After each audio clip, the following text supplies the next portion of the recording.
This is a really exciting evening on 20 Acre Farms. The reason why we're so excited is because we plan on heading down to Arizona, and we're going to meet up with a special guest who's agreed to let us film a little bit down there and show her property.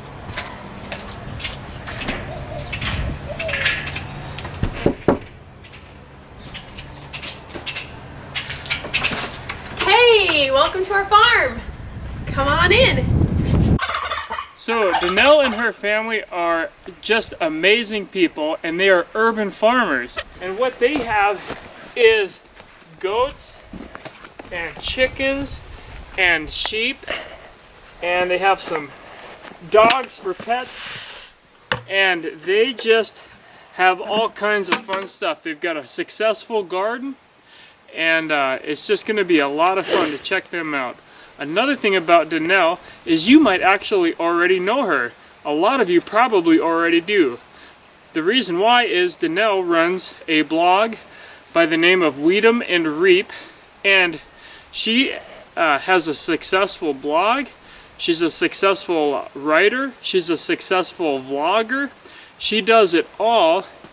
Another thing about DaNelle and her family is they have built up an amazing essential oil home business with doTERRA, and they have been a great mentor to our family on building home-based businesses, and they are just very successful in whatever they do. And so we are so excited to be able to present what they're doing with you and to introduce you, if you've never heard of them before, in this short video ahead, what they're doing and who they are. Let me show you what we've got going on here. Yeah, let's check it out. All right, so we're in Arizona, so it's really hot here. But I'm going to show you a little bit of what we've done. So come out here and I'll lock it so our animals don't get back in. So we live on an acre of land here, really just kind of in the suburbs, I guess. We call it urban farming, but we have a little bit bigger ranch homes, so we're not necessarily in the city. But we've been trying to utilize this 1 acre to grow all of our own food. Maybe not all of it, but a lot of our food. So over here, let me show you the garden. If it was my dream, I would have this entire area be a garden, and I might actually do that one day, just make this entire where I walk on my back porch and here's the garden. But for now, we've got this 500 square foot garden, and yeah, come on in, I'll show you everything here. So we've been doing raised garden beds mostly because the grass is so invasive. If you can see down here, that's one of the biggest struggles, you know. We just have, our grass is really a weed, and so it doesn't grow like normal grass, it just gets everywhere. So we made these raised garden beds, and one of the biggest things we have to do because we live in Arizona is add coconut coir to our beds, like an insane amount of coconut coir, because it's the only way we're able to like retain the moisture and keep us from having to waste a ton of water. So yeah, so what we've got going on here, we've got potatoes in here. Over here, you know, I'm just trying to utilize the space as much as possible. So I'm gonna do trellis gardening like I did last year. I grew watermelon and cantaloupe on a trellis, and all you have to do is you have to kind of, when they get bigger, you gotta take a piece of cloth and kind of, or pantyhose or something, and you've gotta tie a little knot, because that's the only way that they're gonna be able to not fall off, you know. So I'm planning to grow those up and over, and then I usually grow a lot of our just staples here, and we grow a ton of carrots, we grow a ton of tomatoes, a ton of greens, and then we grow herbs throughout, and we just kind of keep it like that, you know. We don't really go too crazy with a lot of the different varieties. We kind of have just stuck with what works and then keep growing that every year. So our seasons are a little bit different, obviously. Seems like everybody's growing their roots and their greens and their brassica, like the cauliflower and the broccoli, and we're like already in the summer putting melons and things in the ground, and we're like the heat, the tomatoes. Because what happens is when we hit July, August, everything's dead. So everything is just too hot. And then we just take a little break for about a month, and we start up again in August with we have like a second summer. So we can grow again some more melons and watermelons and cantaloupe and all that stuff again before we hit the winter, which is not really that much of a winter, but the winter is, it probably hits about November, and we can do all of our roots and greens again. Over here is where I used to have all these carrots, and now I have decided it was time to plant the tomatoes, but I didn't want to pull out all those little carrots that were like this big. So what I decided to do is just go ahead and plant the tomatoes around the carrots. Because they're companion plants, then what can happen is they actually have a symbiotic relationship and they can each grow better by having the other there. So they've done well together. So talking about companion plants with the tomatoes, another really great thing that they're doing here is oftentimes in a, I know they have a lot of coconut coir in here, but a lot of times when you're doing raised beds, your compaction gets pretty heavy in a small area and you're building up your soil with a lot of organic matter, but you're never really turning that soil. It's breaking down, but it's not always turning unless you're really using a lot of worms and such. And so this companion planting that they're doing is just phenomenal. And what happens is that carrot grows. It might not grow huge and be a huge carrot, but what it leaves behind is a great hole, and it takes the compaction completely out of that raised bed. And what it's going to do for the tomatoes is these tomatoes are going to get way more water and be able to absorb that deeper in the roots, and it's just going to be phenomenal for really for the tomatoes to grow and ripen. So what I have right here are artichokes, and I kind of made the mistake of planting them in the raised garden bed because they're going to grow like massive. So I'm going to actually put them over, probably over in just somewhere in the ground where it can just get our irrigation, and they'll just grow they're just kind of one of these native plants that can grow well here. So gonna move those guys out. I think one of my biggest challenges over here is just there's lots of shade from this tree behind me. So I always try to plant like the shadier, loving plants over here. One thing about Arizona is you were not going to be able to get these like huge onions. So what we do instead is we plant these southwest onions. So they're multiplier onions. I'm going to pull one here. And they're small like this, but they grow year round. So we've been eating on these since October. And you can see I planted them all over the garden. And we just pull them like this little thing, and tastes like an onion, so it's good enough for us.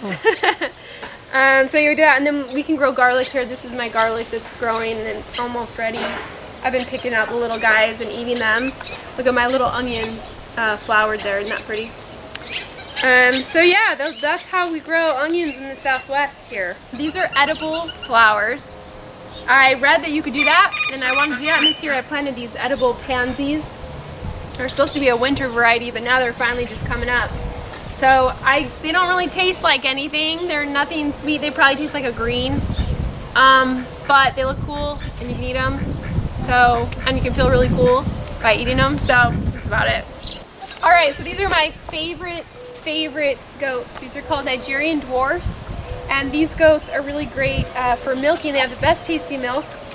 But the cool thing is that they're also manageable. They're small. A lot of people can get away with these in an urban setting by saying it's a pet, because they're like 70 pounds, so as much as a big dog, you know. So they produce about a half-gallon a day at their peak milking time, and then they'll kind of reduce throughout the year.